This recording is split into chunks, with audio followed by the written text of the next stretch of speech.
Bila nah Macam kalau kita merujuk sesuatu, kita ada Quran dan kita ada hadis. Ya. Walaupun kita tidak mampu nak baca sebanyak hadis, tapi Ya. ada rujukan. Ya. Kalau dia memberi pendapat tak mengatakan ini adalah amalan sahabat-sahabat.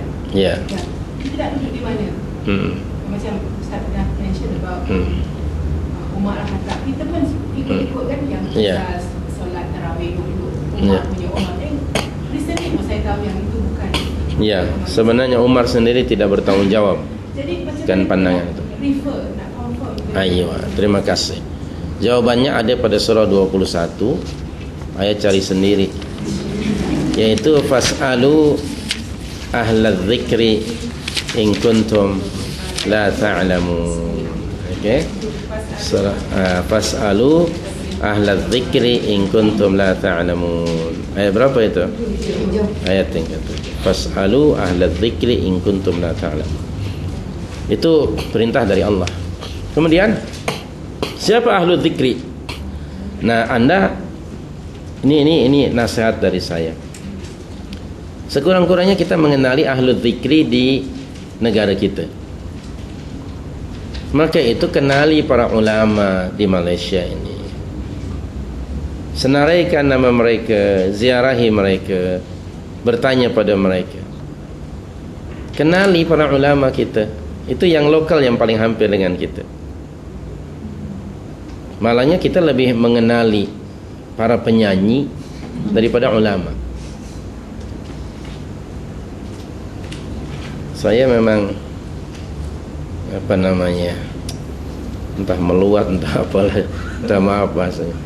Dalam berita harian 2 hari yang lalu kan, sampai jadi front page isu era Fazila dengan Hans Isaac dan Tengku Imran. Saya kata meluat saya tengok. Dan itu menggambarkan, sedikit sebanyak menggambarkan watak Melayu. Maksud saya mentaliti Melayu. Sampai macam itu, the front line. Apalah manfaatnya kepada masyarakat? Na'udzubillah. Saya tengok sajalah. Terus jalan. Waktu itu nak beli sesuatu di kedai. Bagaimana benda macam itu sampai jadi berita terpenting? Na'udzubillah.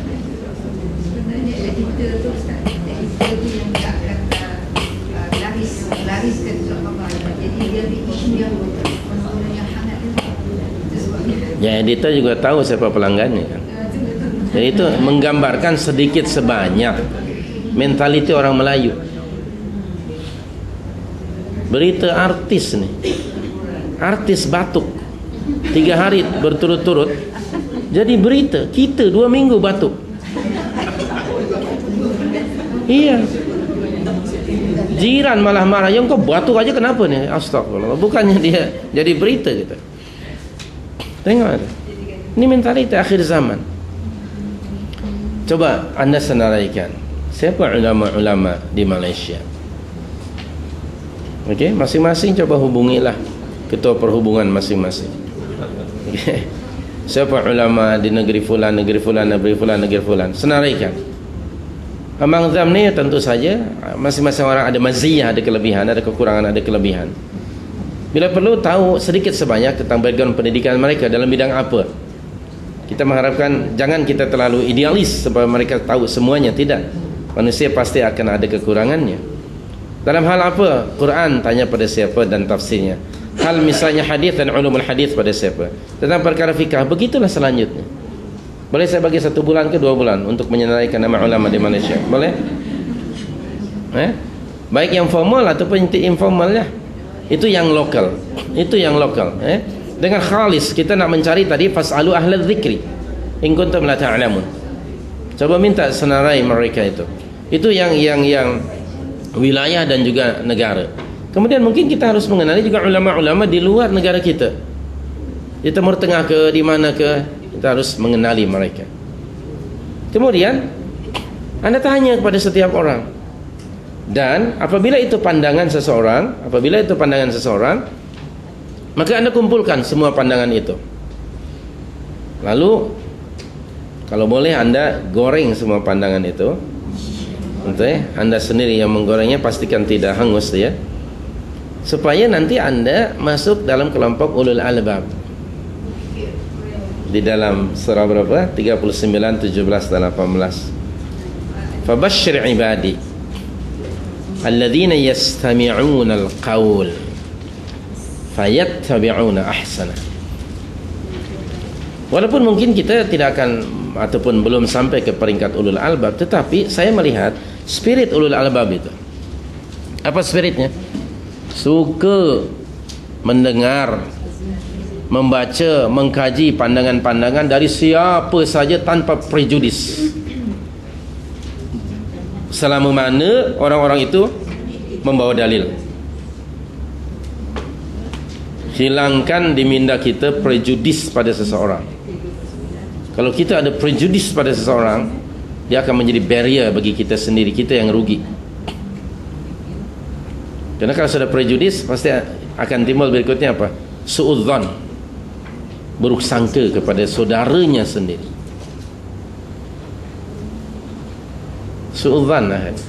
Lalu mungkin na'udzubillah, timbullah akhirnya na'udzubillah sifat hasad, ghillan, na'udzubillah, ya, dengki kepada sesama sendiri. Dan ini yang penyakit umat, yang umat sedang dilanda dengan penyakit itu, membenci sesama muslim sementara mereka tidak pernah benci kepada orang kafir.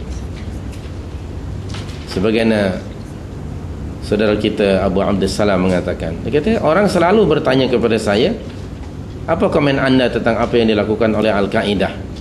Tidak pernah orang bertanya apa yang komen anda, apa yang dilakukan oleh Bush and the gang. Dia kata, kenapa anda tidak pernah bertanya, adakah Bush itu tidak melakukan kejahatan? Saya setuju dengan komen beliau seperti itu. Nah, kita sekarang kadang-kadang bersaing, na'udzubillah, saling membenci sesama muslim. Hanya kita rugi. Bila anda sudah prejudis, sesiapa sudah prejudis, sudah ta'assub kepada seorang, anda tidak akan mampu menjadi ulul albab. Ya alladzina yastami'una al-qawl. Kalimah yastami'un dalam bentuk present and future verb. Yastami'una al-qawl, siapa saja yang punya pandangan, dia akan dengar tanpa prejudis.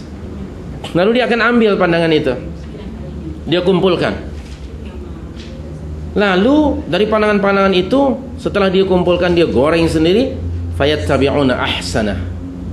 Dia akan mengikuti mana yang the best dari pandangan-pandangan dan dalil-dalil itu, mana yang lebih dekat kepada kebenaran. Itulah yang ulul albab tadi. Which one yang the best? Bila diikuti yang the best, merujuk kepada dalil, burhan, bayyinah, bukan pada orang yang menyampaikan.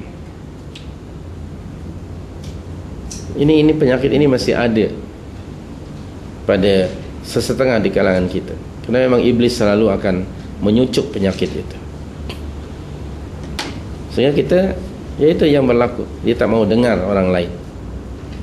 Kenapa tak mau dengar? Sebab sudah ada prejudis, benci kepada si fulan, sehingga dia tidak mau lagi pada dirinya sikap yang objektif, yang